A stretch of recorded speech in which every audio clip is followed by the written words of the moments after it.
Peace and blessings, everyone. Welcome to Spotlight. I'm Edjuenka, and we have a hot one for you this evening. The spotlight is going to be smoking and burning bright. I just want to read something for you real quick. There is no clear scriptural authority that all sexual intercourse be only between married people. It does not appear that a man having many wives amounted to adultery, nor does it appear that a man marrying or having many wives and at the same time having sex with his various concubines amounted to fornication or adultery. That is an excerpt from Bishop John Klein, pastor of the New Life Baptist Church, new book, The Monogamy Mystery, Natural or Unnatural. We're going to be having that discussion this evening, and I'm going to have the phones open for a good period of time for you to call and question Bishop Klein about his new book. And it's a fascinating read. It's very well written, and I have to say, in all fairness, the verse I just read does not tell the full story of the book, so don't jump to conclusions, but it's just an interesting aspect of Bishop Klein's findings. So you make sure you're here for that discussion, and if you want to participate, you're going to be able to do so by telephone tonight. But first, of course, we are going to talk to Sean Rose about the stories making the news this week. Sean, what's up? Greetings, viewers. Edjuenka, today the government and people of the Virgin Islands witnessed a historic occasion, the opening of the territory's 4th secondary school in the Virgin Islands School of Technical Studies at Walgers Bay. And quite interestingly, among various developments during that 2-hour or so long ceremony, the students, the first cohort of students, each received an iPad from the Ministry of Education and the government of the Virgin Islands. Let's say the Minister of Education, Honorable Myron Walwyn, as he made that disclosure. You will see that as part of our education quality improvement strategy, we seek to modernize the environment in which our students learn. We seek to teach them in the way they need to learn to function in today's technologically advanced world. Each classroom is outfitted with smart boards and other interactive tools that will engage our students and create a better teaching and learning environment for both teacher and student. Each student at this institution will be given an iPad for the strict purpose of supporting their educational pursuits and to be used in their class lessons. That deserves a clap.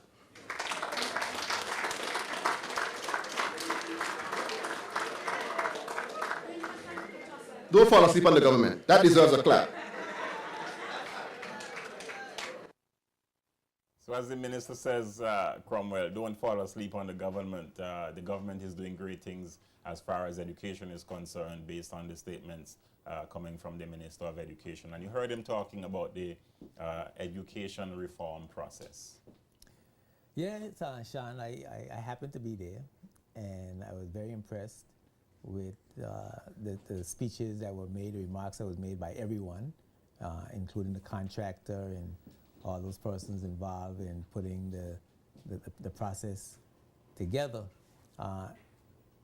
Certainly is a great improvement for the youngsters to be able to interact with smart boards. That is a big plus, and I know of other schools in the territory that the youngsters have their own laptops, and they come to school, they plug into the smart board, they interact with the teachers on the internet, and everything is electronic. Everything comes into the home electronically, the correspondence from the teachers to the parents. Parents can monitor the children's progress. So that's really great, the modern technology, and exciting our kids to use technology for learning. I think is going to be a tremendous plus. And it's quite appropriate too for a technical vocational institution. Of course, the various speakers especially from the ministry level, pointed to the fact that it is not just a tech voc school. Emphasis is also being placed on various aspects of academia. So the math and the sciences and English courses are still going to be taught, and the students will also have to complete their school leaving exams and CXC and CSEC and what have you, those exams, as they at the same time acquire certification in their respective courses of choice, such as cosmetology, hotel and culinary arts, and also there is that construction field, but so far we're told that no one has registered for construction. The minister emphasized, yes. if I may, Sean, the minister went a good distance to emphasize that this is not a school to dump students who we feel are not performing, who are having challenges with, Exactly. with their schoolwork. Before you go further, because he did say it's not a reservoir for, let's say, underachievers. We have a clip. Yes. Let's hear this one before we discuss that any further.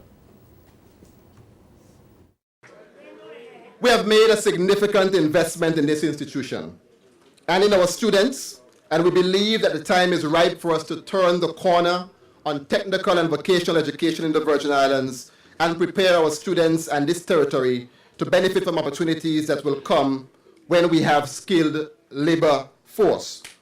This institution is a technical high school and not just a trade school, as there is a strong academic component that complements the technical subjects. I want to emphasize this to help our community understand that this school is not and will not be a reservoir for students or educators that are on the fringes of our education system.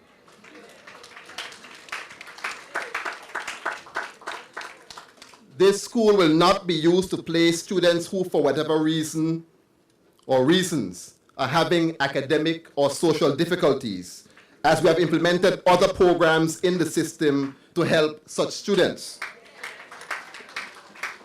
This school is a high school intended for students interested in pursuing careers in the various trades and technical fields.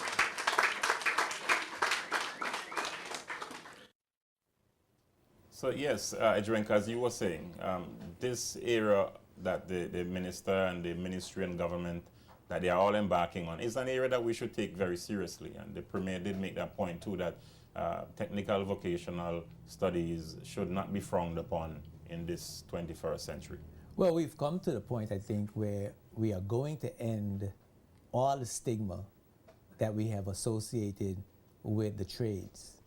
I mean, I heard the governor at lunch today talk about how much money tradesmen in the UK make, and how when he went on vacation in Barbados, most of the people he met there from the UK were tradespersons. They had money to go on vacation. And he's saying that there is no stigma in the UK on electricians and plumbers and technicians of various sorts. And that whole notion that there's something inferior about persons who are tradespersons is really out of the window. In fact, if no you're a fan place of for that. HGTV, you would see how far this industry, in terms of its television presence, has developed. Not just to mention the fact that that persons can have careers in the field, but it's really growing, even to the point of having television shows focusing on various aspects of trade, whether it be carpentry or plumbing, etc. And if you take a sensible look at your community, really, you would have to observe that the persons who are most needed in the community regarding building anything are the technical people, the plumbers, the contractors, the construction workers, all even now the computer technicians, That's right. the engineers, and that high school is designed to foster the development to the highest degree of those vocational skills, and at the same time having youngsters come out of that high school prepared to do apprenticeships and to go into the workforce. So it's serving a twofold purpose. You can go further afield and become masters of your craft, or you can take an apprenticeship and learn the trade on the job here. So it's a new day in education for the territory, and really a visionary day as well. I see it as a win-win situation for the territory and the entire Eastern Caribbean and wider Caribbean region. Apart from it being a win-win situation for the families, the moms and the sons and daughters who are involved. Because as you said, we must remove the stigma, and simply because someone doesn't wear a jacket and tie as some of us do doesn't necessarily mean that they are not being successful in life. And it boils down to having a skill. And that's the key factor that we must look at. Being skilled, being trained in and certified in a particular area allows you to be employable anywhere you go. Yeah. And many of the tradesmen, and I know several of them who have traveled from my homeland, St. Vincent, and are all over the Caribbean working, I know that they would have loved to have passed through a trade school, okay, and be certified, because if you go back in history, you notice many of our tradesmen, whether in BVI or Trinidad or St. Vincent, wherever, who were, let's say, born in the 40s and 50s, they learned the trade on the job through apprenticeship, yes, pretty much. Yeah. And we know the history of apprenticeship, where that started coming out of the emancipation era. But the point is that they never had an opportunity to really become certified. And now, as we move into this 21st century, we are seeing trades becoming part of the formal education process. But quickly before we go, Sean, to show you how ridiculous the whole stigma on the trades is the fact that we have young men who've come out of high school, graduate,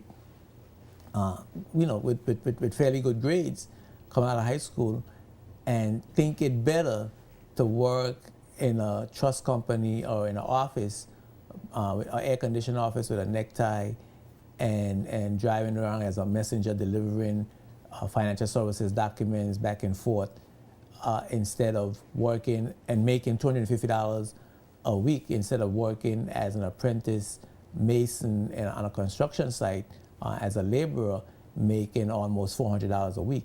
So it's a matter of choice, really. But at the same time, not knocking the office attendants and so on, because they too have a role. But you're right.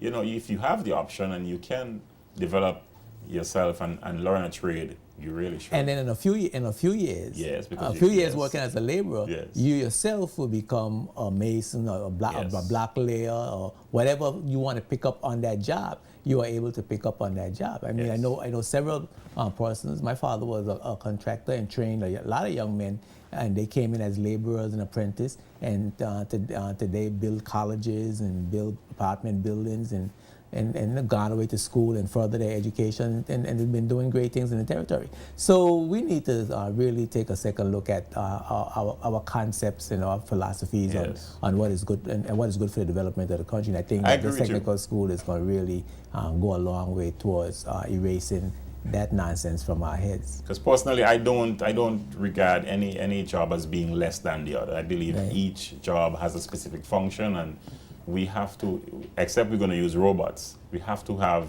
human beings performing those functions. Absolutely.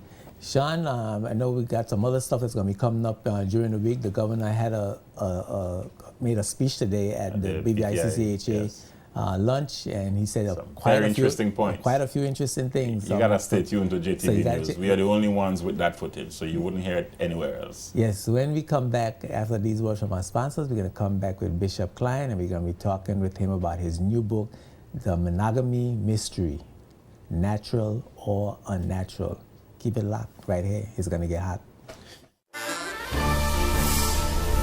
Spotlight is brought to you by Tortola Concrete Limited and H. Lavity Stout Community College. Serving the community for over 25 years, Tortola Concrete Limited is the leading producer of concrete products in the BVI. With grades of 3,000 to 5,000 PSI, Tortola Concrete ready mix quality unmatched in the industry, and we can mix to your specifications. Our aggregates are clean through our unique washing process for our smooth, clean mix. And our special chilling process makes our concrete crack resistant. Tortola Concrete Limited is the concrete company for all your quality concrete products. Gravel, road base, face stone, boulders, armor rock, coarse sand, terrace, and the cleanest, strongest, crack resistant, ready mix concrete. Tortola Concrete Batch Plant serve you Monday to Saturday, 7 a.m. until the last load. Our knowledgeable, effective staff gives you free estimate and delivers on time to any location. Contact Tortola Concrete at 494-3259, Monday to Friday, 8 a.m. to 4:30 p.m. Conveniently located in Parkwood Pond near the BVI electricity plant. At Tortola Concrete Limited, the strength is in the mix. He's been working so hard on this. I am so extremely proud of him. Ralph Waldo Emerson, writer and philosopher, once said, and I quote, "To finish the moment, to find the journey's end in every step of the road, to live the greatest number of good hours is wisdom." Being a single parent, my husband died. Juggling work, children, school was tough, but I did it. I feel like I have a fresh start in life. HLSCC has definitely exceeded my expectations. I am the younger of two in my family, but I am the first to go off to a university. HLSCC has given me the right jump start to pave in my success. You don't come to college just to come to college. You come to college to graduate.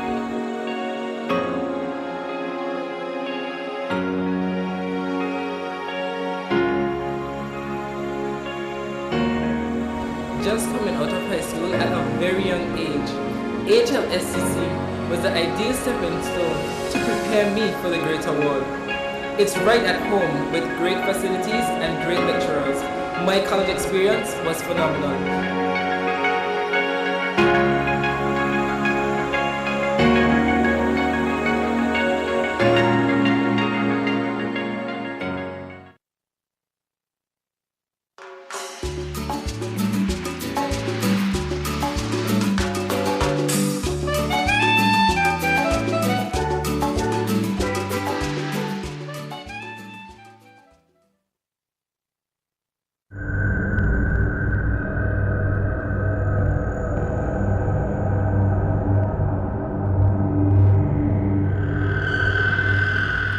Where do you live? Do your part to stop illegal dumping in our Virgin Islands. Report offenders to the Department of Waste Management at 468-4934.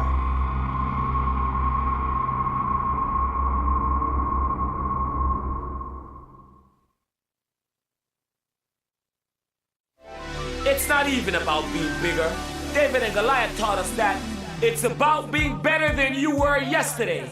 At CCT, we're committed to building on better music downloads, better videos, better online gaming, better internet so your kids can get their homework done at better hours, better customer support when you need it the most.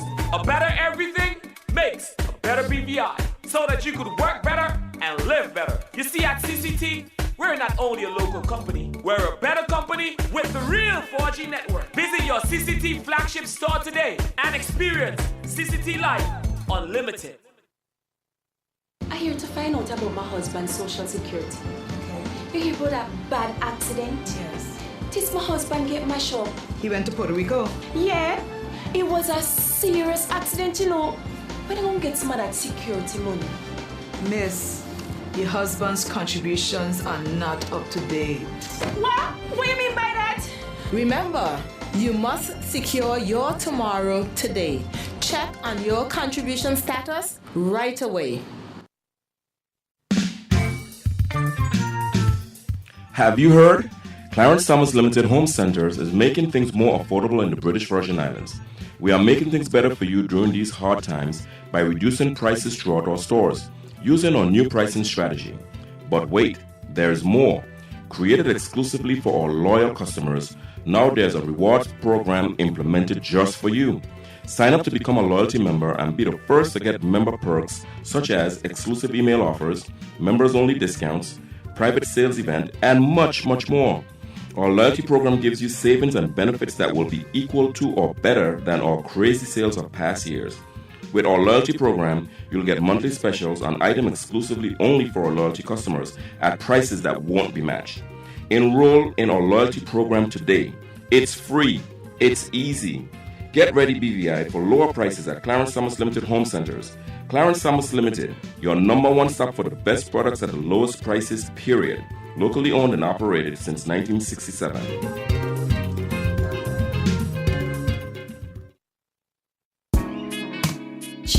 to a month of mouth-watering events. Join us this November for a series of exciting culinary experiences such as the Barefoot Gourmet Soiree, with proceeds donated towards hospitality scholarships for local students. Or experience an evening with our participating hotels, hosting visiting chefs from around the globe. Join our Restaurant Week cook-offs and sample special discounted menu items. Every Friday of the month, our chefs prepare savory local dishes. Head to Virgin Gorda for the first ever On the Rocks bar crawl. This food-filled month climaxes on the Drowned Island at the 2nd annual Anegada Lobster Festival. Visit www.bvifoodfet.com or call the BVI Tourist Board at 284-494-3134 for more details.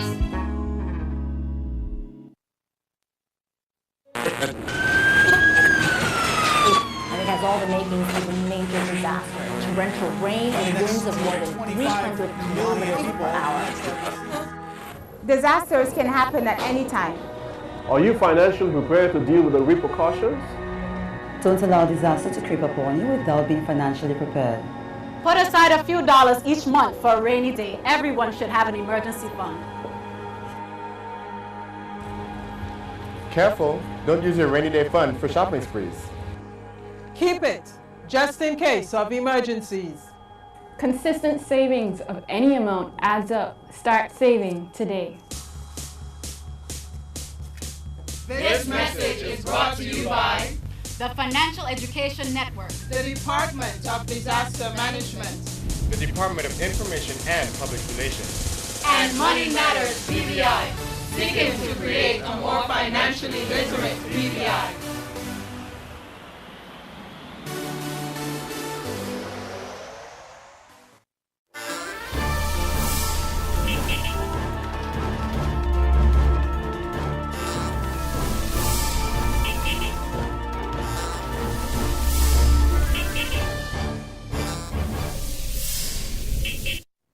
Welcome back to Spotlight. The monogamy mystery, natural or unnatural. Let me see if I can get a good shot there. I'm here with Bishop John Klein. Bishop, it's good to see you, my brother. It's good to be here, man. Like always. I tell you, this is it's a good piece of work, really. I have to congratulate you for a great job, very insightful, well-written, well-researched, quite interesting, a fascinating read, really. You got to get this book. Where can we get this book? It's available for those who like online. It's available on Amazon, both in the paperback and the ebook. Locally, you can pick it up at the church or at Infinite Solutions right now. Okay. Make sure you get your Actually, copy. there's a few at, you know that place, The Roots? It's a little cafe down on the corner. They sell coffee and stuff now. The Roots Cafe or something. On Main Street? Yeah. Okay. Where the plant store used to be. Yes. Okay. Yeah, They have they a get few. it there. They All got right. So some that's right also. next to Bambouche. Right. Yeah. Right. Okay. That's cool.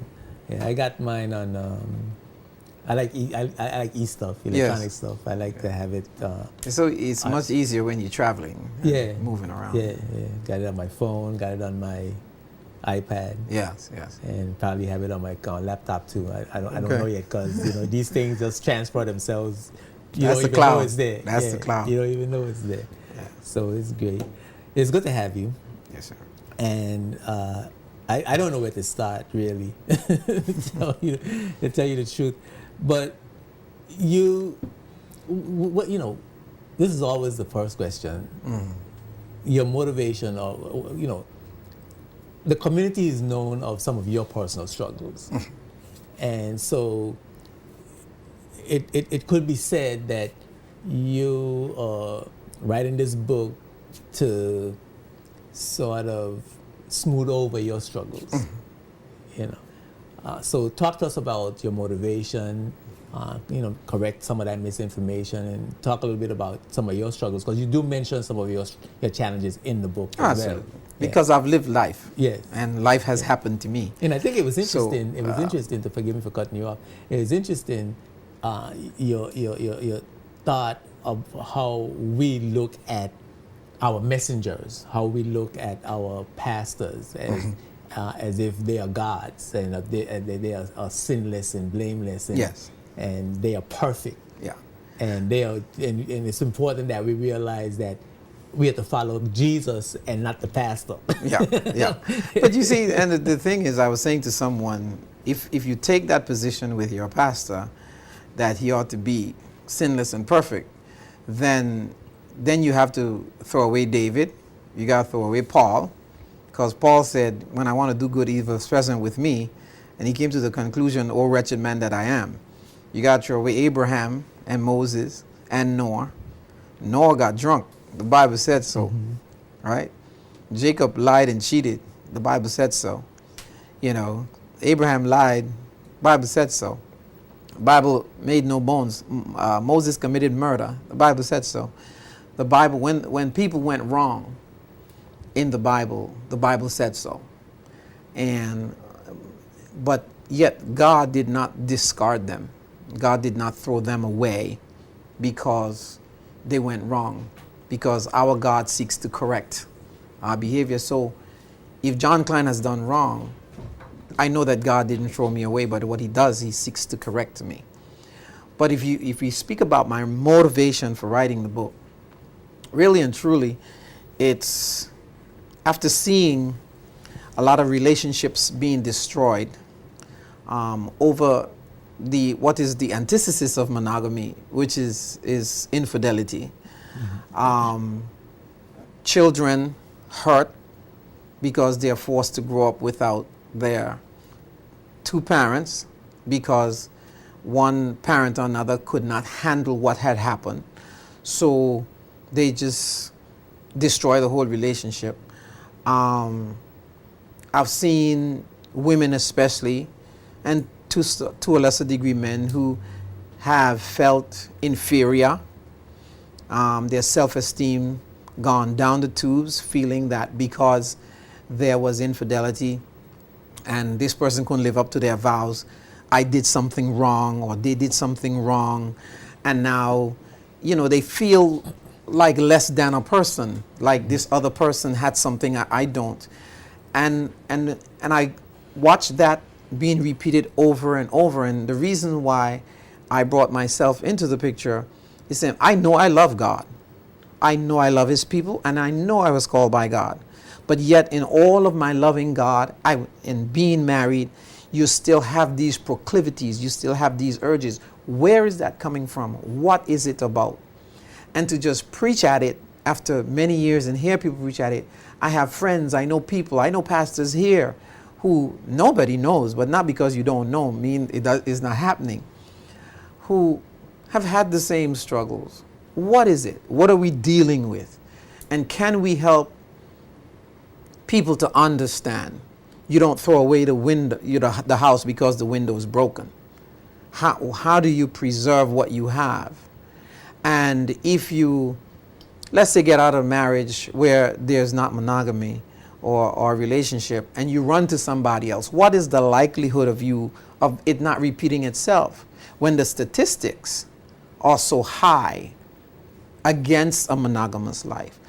So it was dealing with all of that, the counseling, the people I know, just life experience. And I said, you know what, I need to examine this closer. And upon closer examination, the book came. Okay. Now you went into, you made biblical references Absolutely. to your findings, and you spoke about some of the men of God, the men that God held dear to him, David, Solomon, Abraham, Noah. You spoke of some of them just now. You mentioned some of them. Tell us what they did regarding that having monogamous relationships that led to the view that a monogamous relationship is not a natural course of action from a biological standpoint. Well, they never did. The most of the Old Testament men were not monogamous. And I made the reference in the book that nowhere, there's no scriptural authority that even say God condemned them for having more than one wife. The reference I made in the book was when David messed up with Bathsheba and Nathan went to David, he actually said this to David. He said, if you wanted another woman, you should have just asked and God would have granted you. You shouldn't have had another man's wife. So God had frowned it on him having another man's wife, not another woman. So now I had to rectify the Old Testament God and teaching with the New Testament, which says you're only supposed to have one. There was tension there, and I had to try to rectify that so that the Bible doesn't look like it's contradicting itself. Or if you stop reading at chapter 1, you would think that I'm promoting polygamy, which I'm not. Right. You know, but you got to keep reading the whole book to the end, and then you will find the position and the conclusion that I personally have come to concerning the whole issue of monogamy. Okay. Now, you talk about all these various men having different, many wives and concubines, and I mean, we know the stories of Solomon, for example. Right. We know the story of Abraham and Hagar and Jacob and his two wives, and we know those stories. Those are popular stories. And so you've come to the conclusion that at least back in that time, monogamy was not the practice of the day. Could it be said that it was a cultural thing, that during that time the culture was different and that behavior was acceptable even to God? Or is it that it wasn't a good thing, but God didn't say anything about it? I mean, how do we deal with that? One of the ways I have dealt with that in the book is to say when God created, as far as the biblical Genesis story, when God created Adam, he created Adam and Eve, not Adam and Eves. Mm-hmm. So he didn't create one man with many women. He just created Adam and Eve. However, we know the cause, and we can deal with it from a theological standpoint in terms of the fall of man. And then after that, now, did God just allow it and permitted it, or did he approve it? We know he didn't condemn it. So that is where the whole tension comes in. Did he permit it because it was cultural? Did he permit it because of sin? Or was it something that he never condemned under the new sin umbrella? And so that was the wrestling you had to wrestle with from a biblical standpoint. So that's why the first chapter in the book is talked about, in the beginning it was not so. And begin to look at a biblical historical perspective, even before I got to the biological.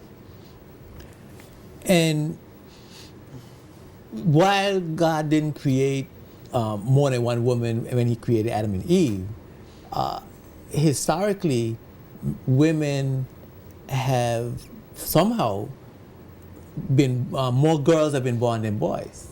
So it seems that you always had, as far as I could remember historically, it always seemed to have more women in the society than men. Well, it's so throughout the animal kingdom. You always have an alpha male, and you don't see, studies have shown, and we deal with that in the biology chapter in terms of what animals are monogamous. And let's say, some people say birds are monogamous. But if they are monogamous by nature, there are no rules, there are no spiritual laws, there are no societal laws to make them be that way. They're just that way, naturally. So you don't see monogamy in any place in the animal kingdom. And here, then you come to us as a humankind, and And even though we have the spiritual laws, even though we have social laws regulated by the legal law of the land in places where it's illegal, why is it then so hard to accomplish? Because if I can't have it legally, most people have it illegally. Mm-hmm. So whether it's in the backseat of a car, or extra hotel room, or a trip here, or whatever it is, they have it. And the book is driving down to what's driving that behavior. Are these bad men or women? Are they just ruthless and dogs, like some people call them, or women skanks? Is it? I don't think that's what it is at all. But what about those cultures, though, that have rules and regulations accepting and governing polygamy? You know, particularly in Africa and in the Middle East, in some parts of Asia, you have societies where polygamy is practiced, where men and women have more than one spouse, and seem to have normal, good social structures and institutions in societies. Are those societies bad societies, illegal societies, sinful societies? Yeah, well, if you look at it from a Judeo-Christian standpoint, then that's what they will label them. But to me, that's a narrow view of looking at things, because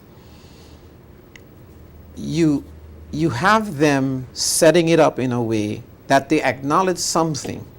To me, it's an acknowledgement of something, and that this behavior is a natural thing. It's a natural proclivity or propensity to gravitate to more than one partner. And so when you get to the back of the book, so if you go through, I speak about what are the societal norms. What do we do in this culture? If we say we are monogamous creatures, we ought to be monogamous. What do we do to support that? We raise our boys to sow their wild oats when they're young. So no one has told me when I was growing up that I should have just one girlfriend. If I had 3 girlfriends, I was the man. Okay?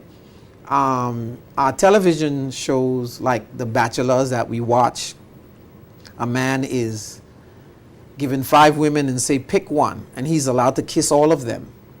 And we are glued to the TV to see which one he'll pick. All the time he's developing a habit that now after he's kissed all of these women and take them out, you want him to pick one and be loyal when a habit has been developed. So there's a contradiction from our socialization and our societal structure that does not support this whole idea that we hold so in so high esteem that destroys so many lives. Well, having read that part that you just mentioned, I came to the conclusion that the society was supporting our natural proclivity, Mm-hmm. Right? That the society was supporting our natural tendency to have more than one sexual partner, with all the shows, Sex and the City, all the shows that you mentioned that were proselytizing this culture of sexual activity and freedom of choice, and and I mean you see it. You go out on a date and you have some drinks, and you come back to somebody's house, whether it's a man's house or the woman's house, and you have sex, on the first date, and that's fine. Mm-hmm. So and then a week later, 2 weeks later, it's on to somebody else. It's on to somebody else. Mm-hmm. So it seems to me at the present time that the society is supporting that natural propensity of the humans to gravitate towards multiple sexual partners. They are. But yet, on the other hand, when people stand before me to be married, they have to say, and forsaking all others, keep thee only unto myself until death do us part. And the problem with that is that woman or that man believe you even though going into the marriage, they may have known or may know that you had another girlfriend or was seeing somebody else. They believe that there's something magical that happens on that day that will change that behavior. And that is so wrong, because it doesn't. Well, it led me to the question, and I smiled to myself because I came to the question the exact same time that you came to the question in the book. Okay. And I'm going to say it differently. I'm saying my way. Did God intentionally create a culture? And you said men ordered the culture. I say God created a culture. Did God create a culture that is against the human nature that he created? And we're going to answer that question right after this break. Don't go. We'll be right back. It's the wrestling. It's the wrestling. Yeah.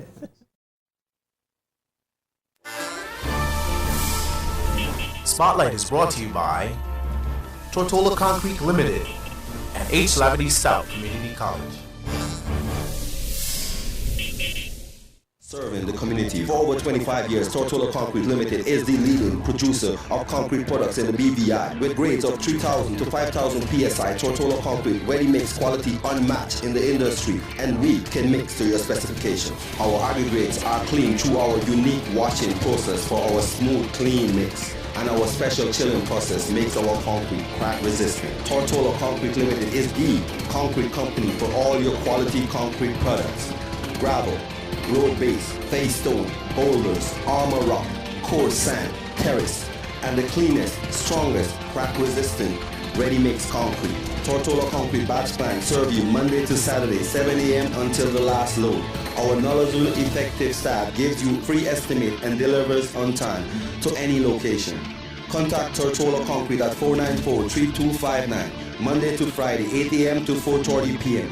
Conveniently located in Parkwood Pond near the BVI electricity plant. At Tortola Concrete Limited, the strength is in the mix. He's been working so hard on this. I am so extremely proud of him. Walter Emerson, writer and philosopher, once said, and I quote, "To finish the moment, to find the journey's end in every step of the road, to live the greatest number of good hours is wisdom." Being a single parent, my husband died. Juggling work, children, school was tough, but I did it. I feel like I have a fresh start in life. HLSCC has definitely exceeded my expectations. I am the younger of two in my family, but I am the first to go off to a university. HLSCC has given me the right jump start to pave in my success. You don't come to college just to come to college. You come to college to graduate.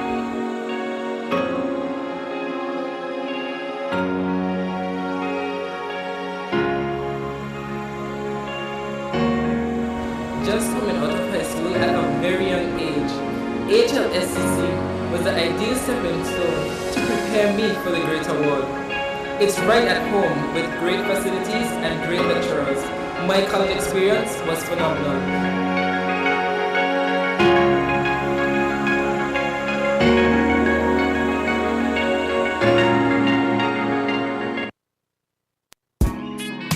Cheers to a month of mouth-watering events. Join us this November for a series of exciting culinary experiences such as the Barefoot Gourmet Soiree, with proceeds donated towards hospitality scholarships for local students. Or experience an evening with our participating hotels, hosting visiting chefs from around the globe. Join our Restaurant Week cook-offs and sample special discounted menu items. Every Friday of the month, our chefs prepare savory local dishes. Head to Virgin Gorda for the first ever On the Rocks bar crawl. This food-filled month climaxes on the Drowned Island at the 2nd Annual Anegada Lobster Festival. Visit www.bvifoodfet.com or call the BVI Tourist Board at 284-494-3134 for more details.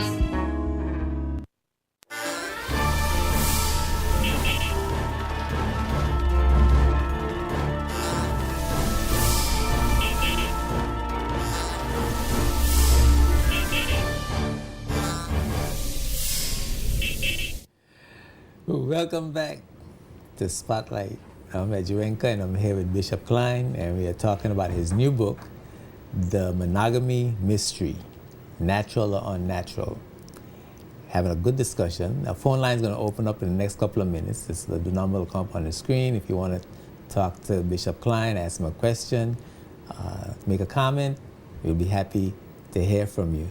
We're going to continue the discussion. Left off talking about the view that if God created human beings with a natural propensity to have sex, and it stands to reason because God said be fruitful and multiply, and he created that desire in us for us to be attracted to each other, the opposite sex, to be attracted to each other so that we could have children. So there's this strong desire to have children. That's right.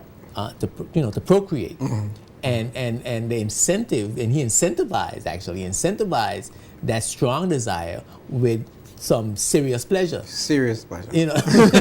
Without a joke. No matter where you go. No matter where you go. Who you are, what color you are. It's just the way it is. The pleasure is there. Yeah. So you are incentivized to have as much sex as you can, because the whole goal is to procreate. Mm. And then now he's having done that, he's saying, well, you only should do it with one person at a time because it's a sin and I'll send you to hell. That seemed like a cruel God. Yes.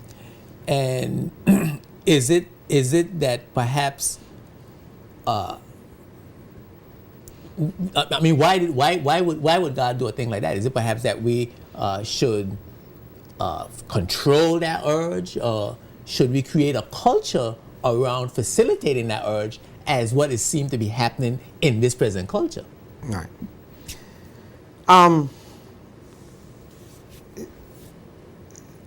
It's not a cruel God. I think my position is, when God created Adam and Eve, and he created man to have sexual relation within that context, but when sin entered into the world, it threw everything out. So in the beginning it was not so speaks of, that's not the intention of God. This is just my opinion. But now with the fall of man, it is what the reality is. No matter how you turn it, whether you're black, white, Chinese, or whatever, the reality is all men and women, men to a greater degree, have that proclivity to mate with more than one person, one mate. My conclusion is God then took us back to the beginning through the spiritual regulation. And that is to say this. And here's where it comes down for me, Edgewenka, that monogamy is not natural.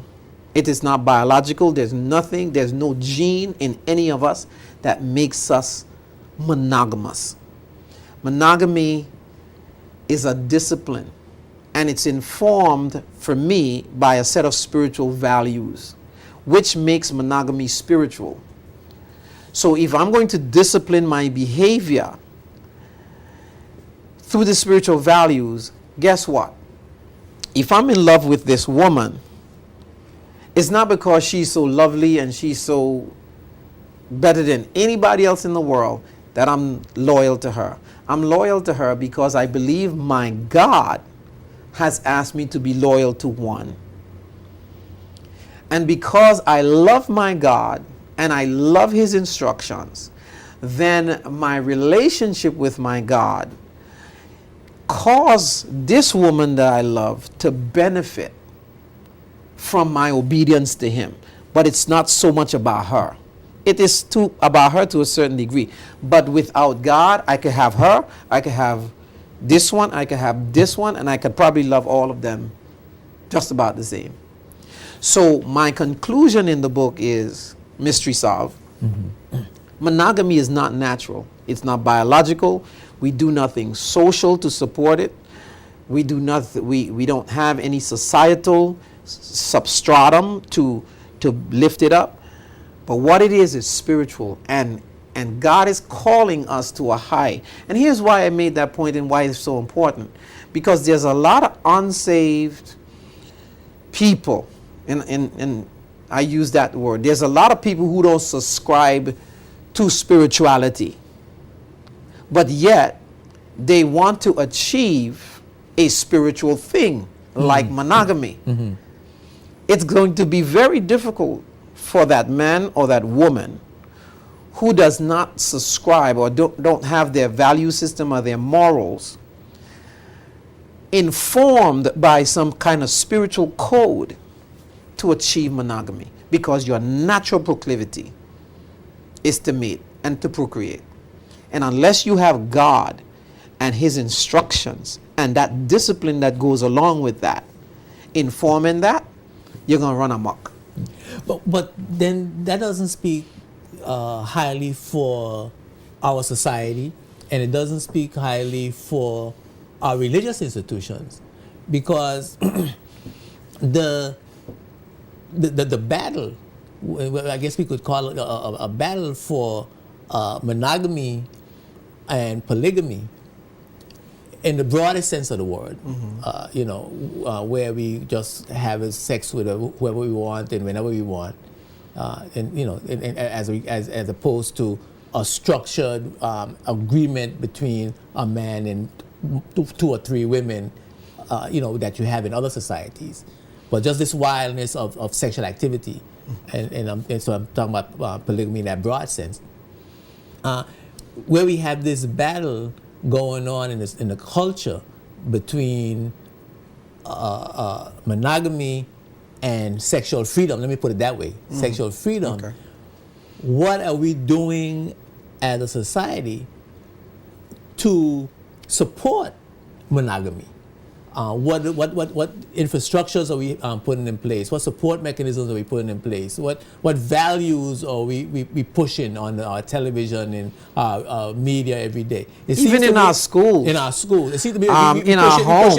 We're pushing more for as much free sex as you can have. That's right. More than we're pushing for monogamy. You see, and that is my point exactly, that the society has failed. The church has only preached at it, and when you mess up, they want to kick you into hell right away because you're the worst person. Women's lives are being destroyed because they expect it. They expect something to happen that they don't understand. It's not that easy for it to happen. Children are left to grow up without their fathers because somebody has left or mothers, because somebody has left the union. So we have become, in terms of this particular subject, we have become our worst enemies. Because if you talk about monogamy, there are two types of monogamy that I address in the book, but only one in particular. There is true monogamy, which is one partner for life, which is achieved by probably less than 1% of the population of the world. And then there is serial monogamy, one partner at a time. If we even take serial monogamy, that in itself has its issues in terms of the whole achieving of monogamy. Because from time I'm 15, I start being attracted to a girl. No one has told me that girl that I'm attracted to should be my only girl. But I'm attracted to this one. I leave here, I go to this one, I see this one, and I keep going. By the time I get to 25 and 27, where I'm ready to settle down, I've been attracted to and probably had sexual relations with. Now, mind you, let's say I'm not a Christian, okay? So there's nothing telling me is so much a sin. I just having fun. By the time I get ready to settle down at 27, 28, 29, 30, I already built a habit of history of sleeping with other women, even though I did with it one at a time. When I get married, somehow our society, our church, each other expect it to just cut off like it's a faucet, and it doesn't happen. And that's where all of the hurt comes from, because we don't have understanding that we have literally actually created a monster and we don't know how to control it.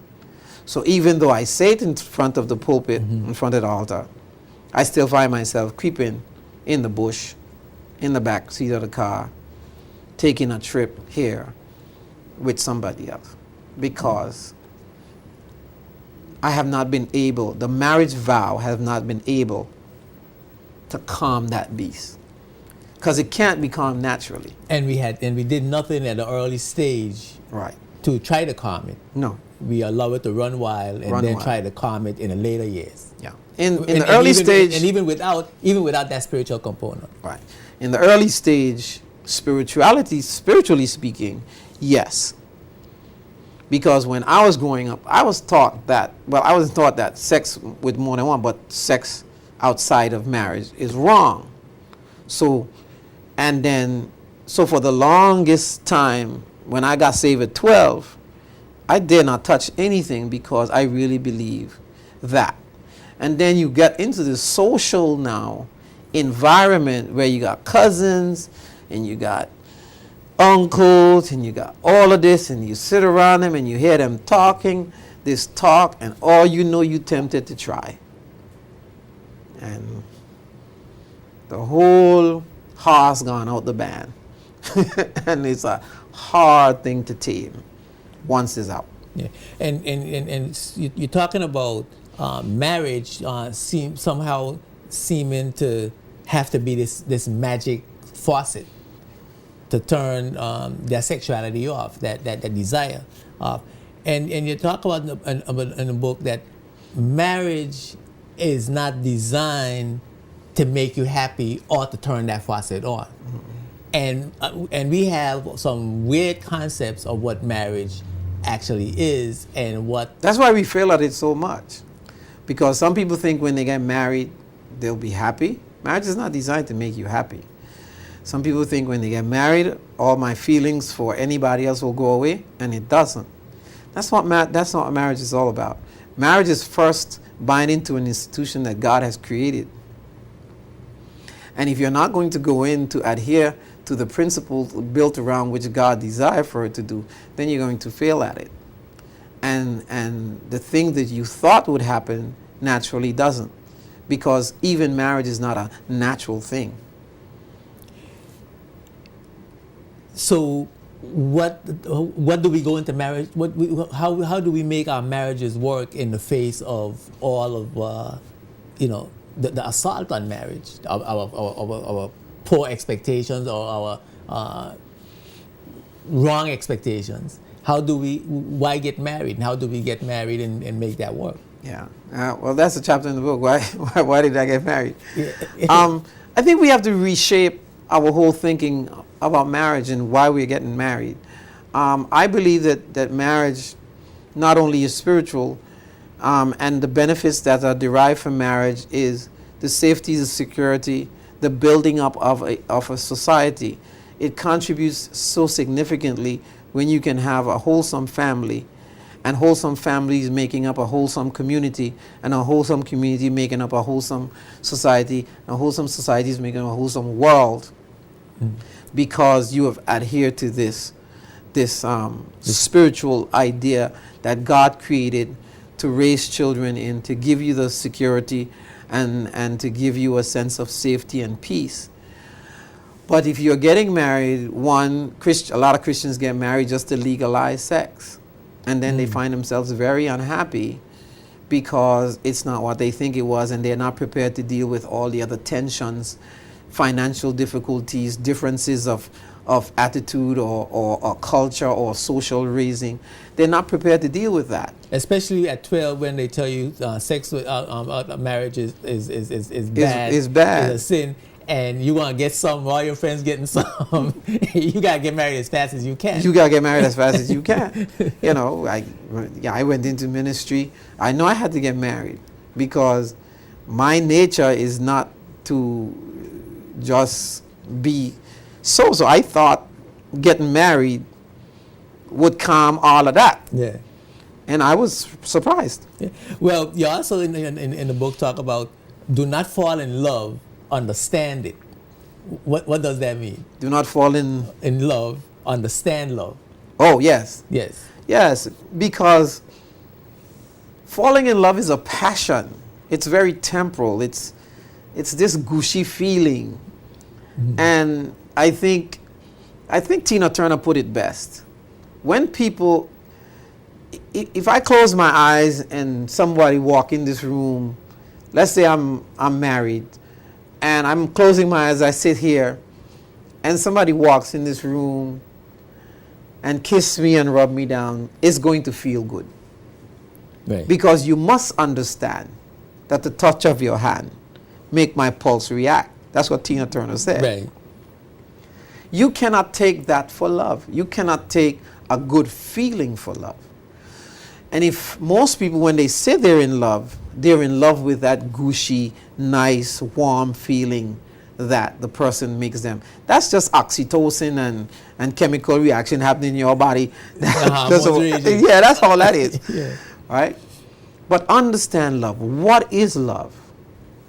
Love is this undying commitment to, and I have to go back to this, to my God and then to you, that I want to make you a priority as God has asked me. Leave, my priority. Cleave, permanence.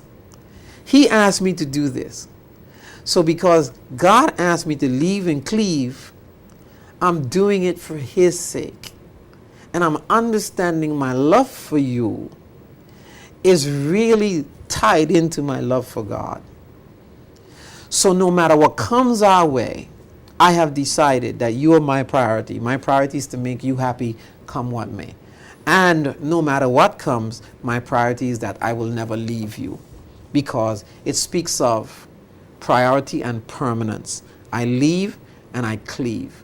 And when I understand love, and when I understand marriage from that standpoint, then I am not so easily thrown off by either another attractive woman or a bad situation. You're better able to control. I am better tame, able. Tame the beast. Yes. For a metaphor. Absolutely. Yes, we gotta take a break for a word from our sponsors. I'm having this fascinating conversation with Bishop Klein. We're talking about his new book, The Monogamy Mystery, Natural or Unnatural. The number to call is going to come up on the screen. You know, if you got anything to say, you got any questions to ask, now is the time to do it. We're going to come back. I'm not afraid of questions. And he's not afraid of questions. He's not afraid of questions. So call us. We're going to come back after the break. We're going to continue the discussion. He talks about marrying your friend. And we're going to find out what is he saying when he said marry your friend, and what constitutes a friend that you can marry. Keep it right here. The Spotlight will be right back after these words from our sponsors. Spotlight is brought to you by the National Bank of the Virgin Islands and CCT Global Communications. What are you doing with your life? What are you doing with your life? Hanging out on the corner where there is no future. What are you doing with your life? Tell me, what are you doing with your life? What are you doing with your life? That's what you should do with your life.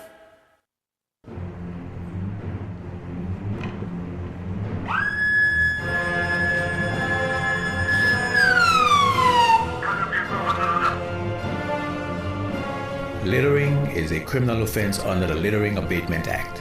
Our litter wardens and police officers are hunting for litterers. You will be caught when you least expect. Litterers are subject to a $500 fine or 3 months in prison. Stop littering in our country. You are hurting our environment and you are hurting our economy.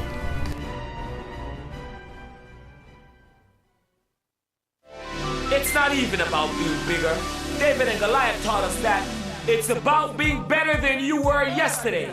At CCT, we're committed to building on better music downloads, better videos, better online gaming, better internet so your kids can get their homework done at better hours, better customer support when you need it the most.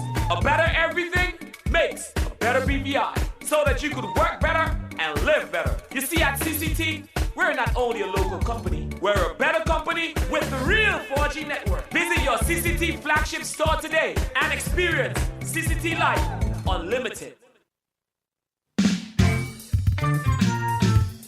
Have you heard? Clarence Summers Limited Home Centers is making things more affordable in the British Virgin Islands. We are making things better for you during these hard times by reducing prices throughout our stores, using our new pricing strategy. But wait, there's more. Created exclusively for our loyal customers, now there's a rewards program implemented just for you. Sign up to become a loyalty member and be the first to get member perks such as exclusive email offers, members-only discounts, private sales event, and much, much more. Our loyalty program gives you savings and benefits that will be equal to or better than our crazy sales of past years. With our loyalty program, you'll get monthly specials on items exclusively only for our loyalty customers at prices that won't be matched. Enroll in our loyalty program today. It's free. It's easy. Get ready, BVI, for lower prices at Clarence Summers Limited Home Centers. Clarence Summers Limited, your number one stop for the best products at the lowest prices, period. Locally owned and operated since 1967.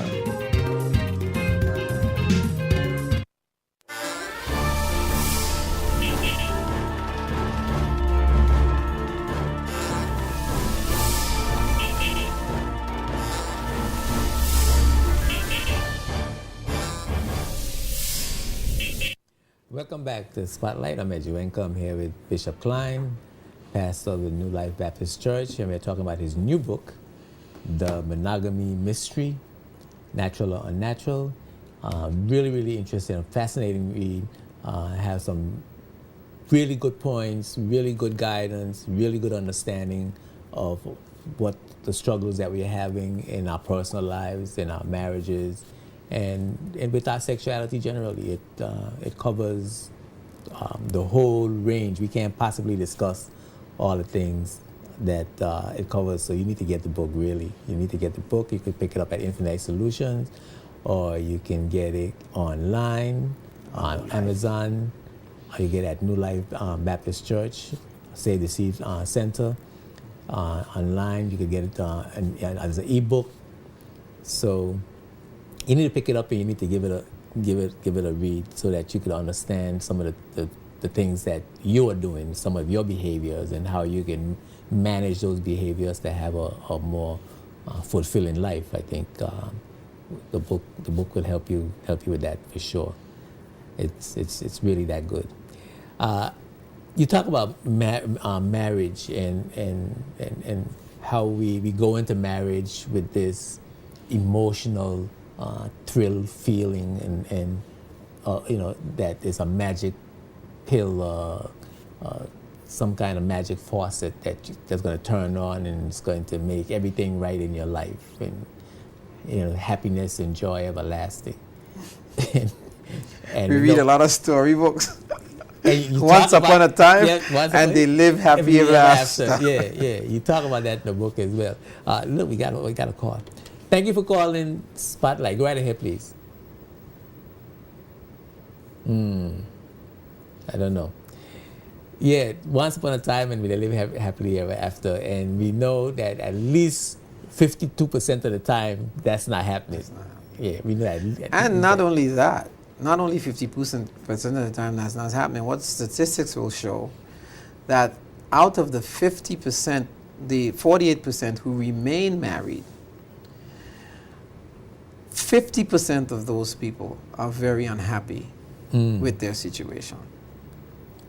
That's a killer. It's a bad situation all the way around. It's a bad situation, but I'm going to stay because I don't either feel I have a choice, I don't believe in divorce, but I'm not happy here. And that is the sad situation about this. Yeah. I'm going to try to answer the phone again. I don't know why I'm having a challenge. Thank you for calling Spotlight. You're hearing me. Caller? Yes. Go right ahead, please, John. Spotlight. Talk to us.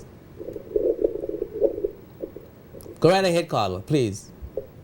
Hey, good evening, gentlemen. Let me say a very interesting discussion you guys are having. And Bishop Klein, you mentioned the purpose and the reason why you wrote this book is to stimulate.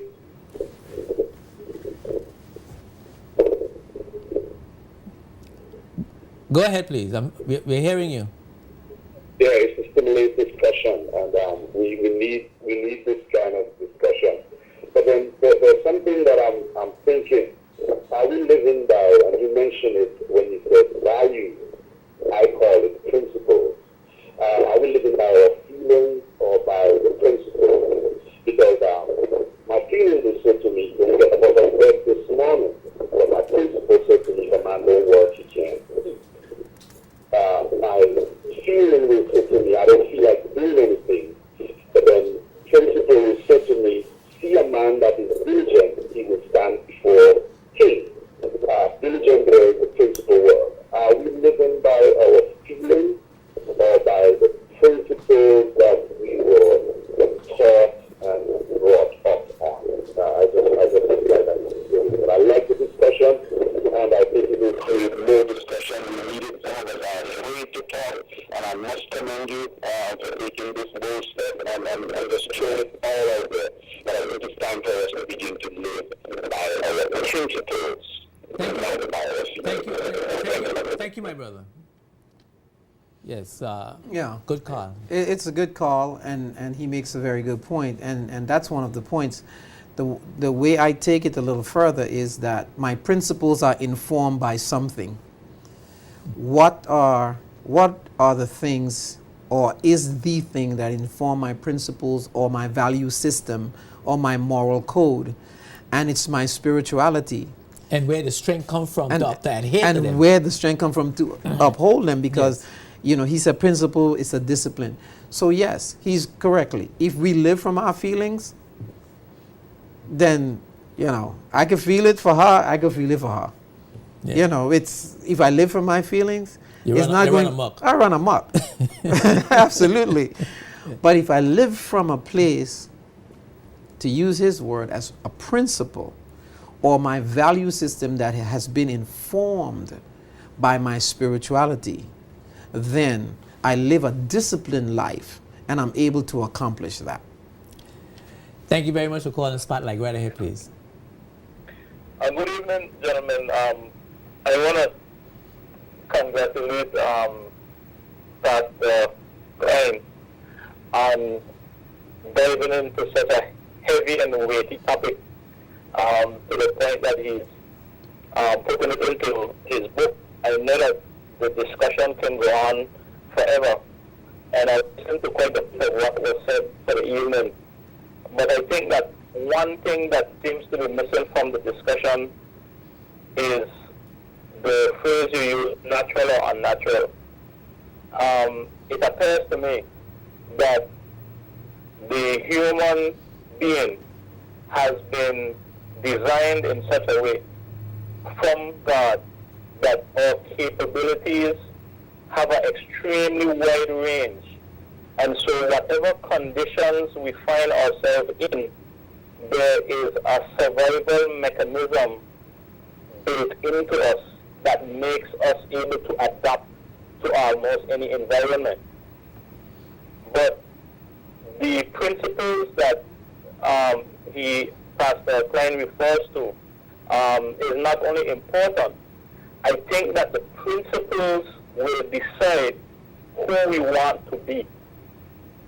So we have the ability, based on our principles, to create for ourselves the type of world that we want to live in, that what we want to will ourselves into being.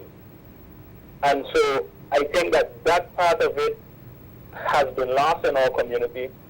I know that some of the older civilizations, I can't say about all, I know that my grandparents talked about what they learned about not only having your boys out, but boys were asked to go to girls' houses and have to write letters and wait until they reached the right age. And there was an encouragement in some of the older communities for both parties to not have sexual intercourse before they're married. So some of those values were with us. I can't say how thorough they were across the BVI, but I know that they have existed in several cultures before. So the society in the past have tried to instill those values there and have tried to lay some foundations in some places. But as we are seeing that the influence that we have from television and the American culture, it's almost like they're asking us to disconnect sex from love. And so sex is promoted very heavily. Love remains as a mystery. And so we now have a challenge disconnecting that type of a behavior, whereas some of the older civilizations were asking us to preserve ourselves and to share that sexual experience only with the persons that we have agreed to God to love as something that you will only share with that agreement that you've had between the man and a woman. And so we are now on this journey again of trying to understand where this road will lead us and what some of the older civilizations did to deal with this exact challenge. But I think that this has been dealt with before in a lot of the older civilizations. We are rehashing it again, things are reborn all the time. But I applaud the discussion and John's openness in how he's dealing with the matter. But there's a lot of things that could be said within the discipline that is required to create this monogamous relationship or this society that we want to build if we want to. All right, thank you. Right. Thank you very much for that call, caller. And I mean, it's a comment that we could pick up on, but I would like to go into something that the caller said about how do we arrive at that place of discipline, of spiritual discipline? Because in all our practices and in all our going to church, we are not arriving at that place. Right. And he also mentioned from a historic perspective some social infrastructure that was in place to assist us in maintaining some of those principles. Absolutely. The writing in and the and the courtship process and all those things that we hear about from our parents that no longer exist. Yeah. Those are some sort of support mechanism that you've mentioned that are social infrastructure that you talk about and helping us to stay monogamous and to adhere to those principles. But how do we arrive at that spiritual place where we have that discipline, where we achieve that discipline? I often say sometimes the way forward is the way backwards. When I was growing up, the same thing that the caller spoke about was what I learned. You could not. When I remember when I went to St. Thomas and I wanted to take this girl to the prom, I had to go to the man's house and ask. That's not too long ago. But we've lost a lot of those values and a lot of the moral standards that was developed, and they were all derived, and this is what I go back to, from our Christian principles. That's where they were derived from, and they kept us. I know my father and mother had 14 children. I never knew my father to have another woman, never. Right? And 14 children, and even after she died, he loved her, because she died about 20 years before he did.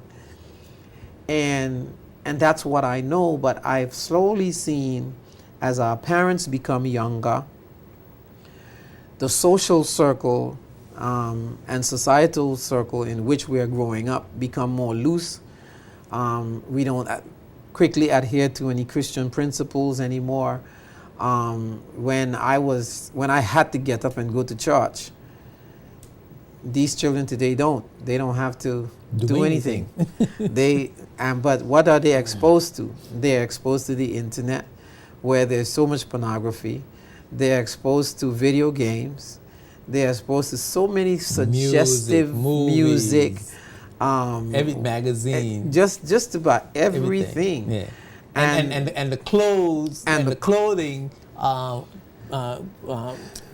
further, because them shorts are short. I mean, The clothes supports it. They're shorts, and then in those days, nobody nothing but no push-up bra.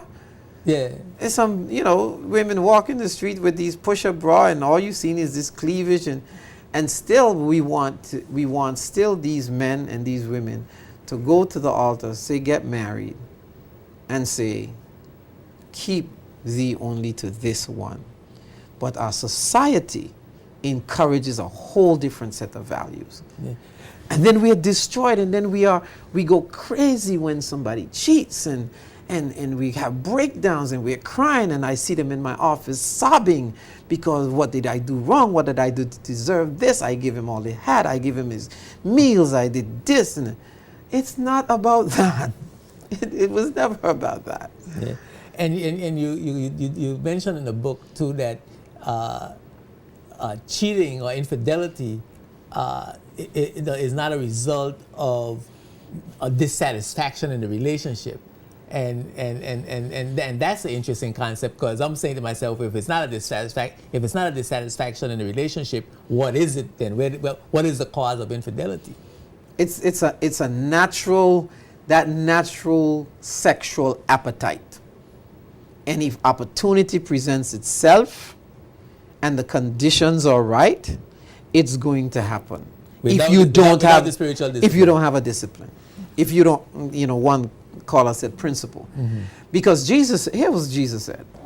Jesus said, if you look at a woman with the intention, with lusting eyes, you've already committed. And here's what Jesus meant when he said that. He said, you have not committed the act physically, because the only thing standing between you thinking it and desiring it and you doing the act is the opportunity. Mm-hmm. And the moment you get the opportunity, it's all over. It's all over. So he said, just gone and done it. It's done. It's done. Yeah.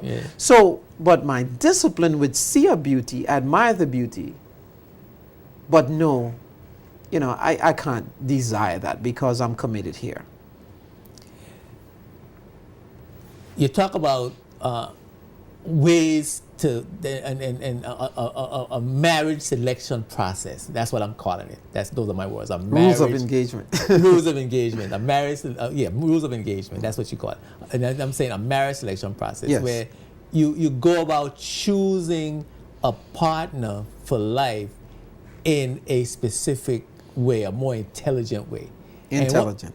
And one of the things you talk about was marrying your friend. Now, my friend is somebody who I could tell anything to. I won't be judged, and I could trust to keep my secret.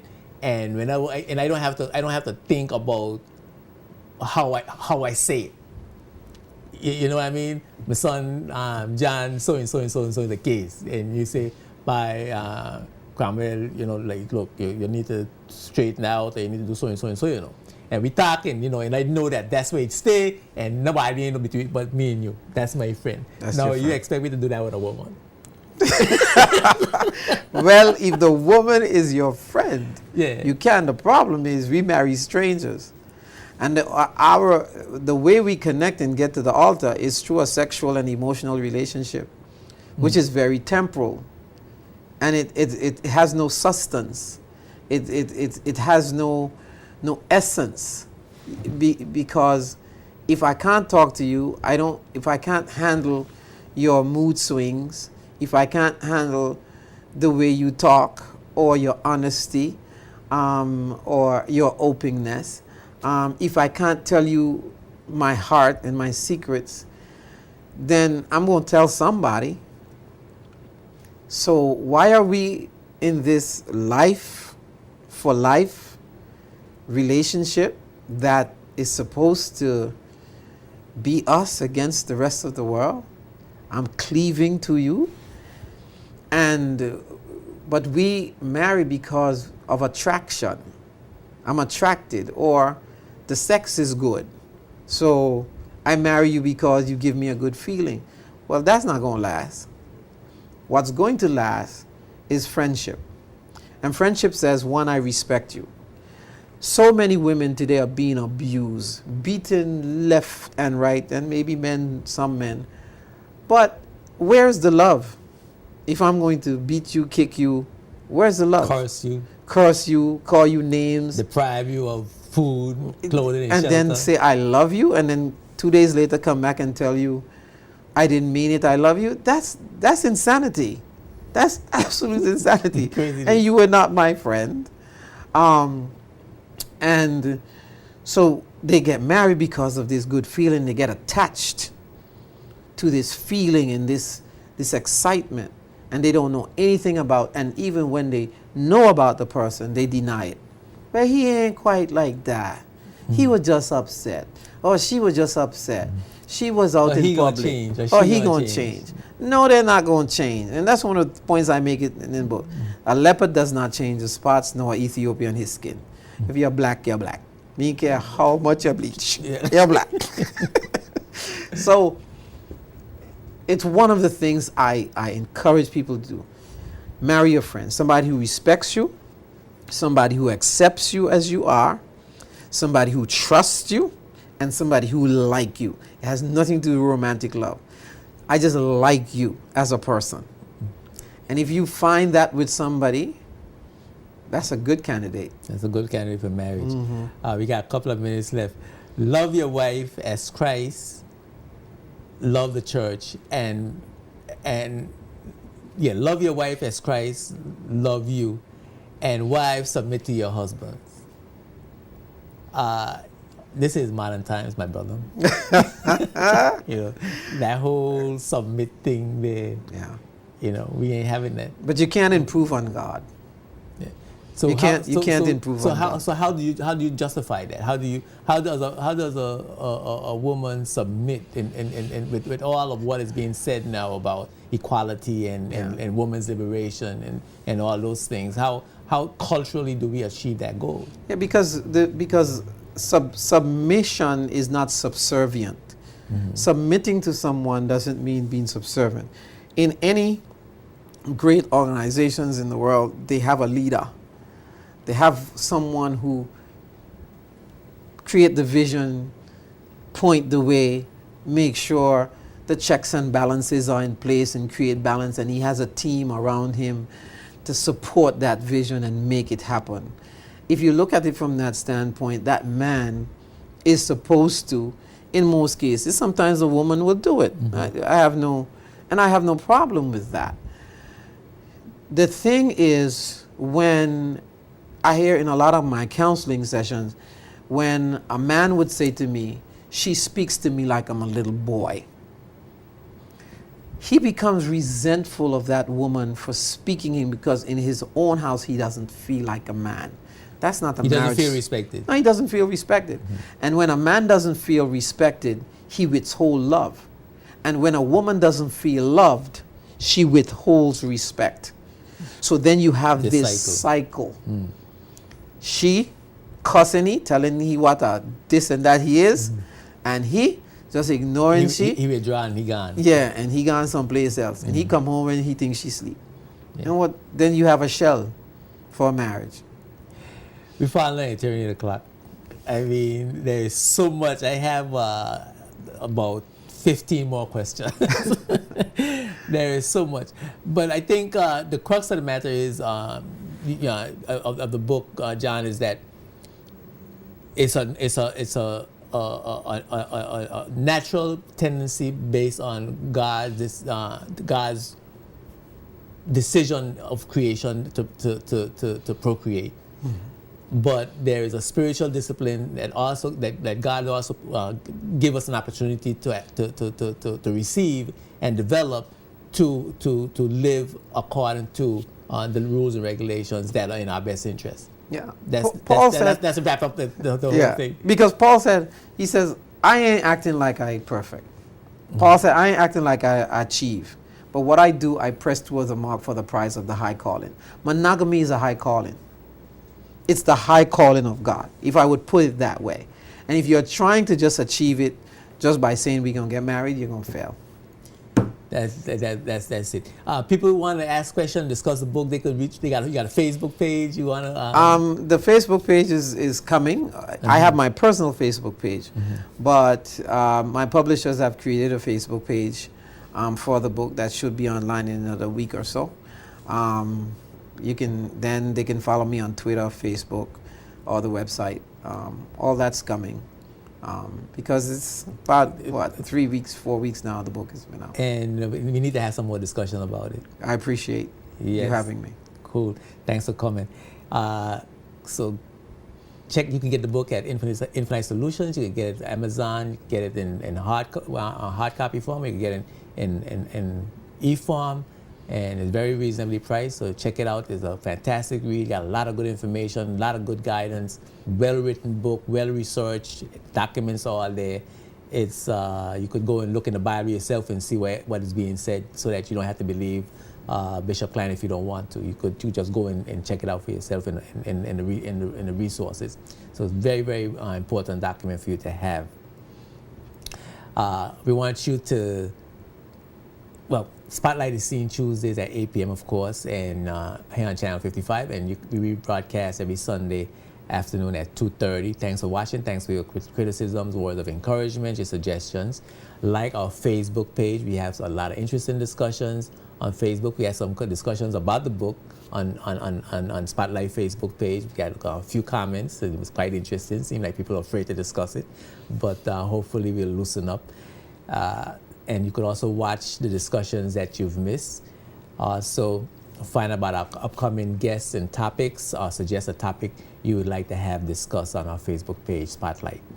I'm Edrenko, reminding you that when the spotlight is on, you see the facts. Peace and blessings. Spotlight is brought to you by Tortola Concrete Limited and H. Lavity South Community College.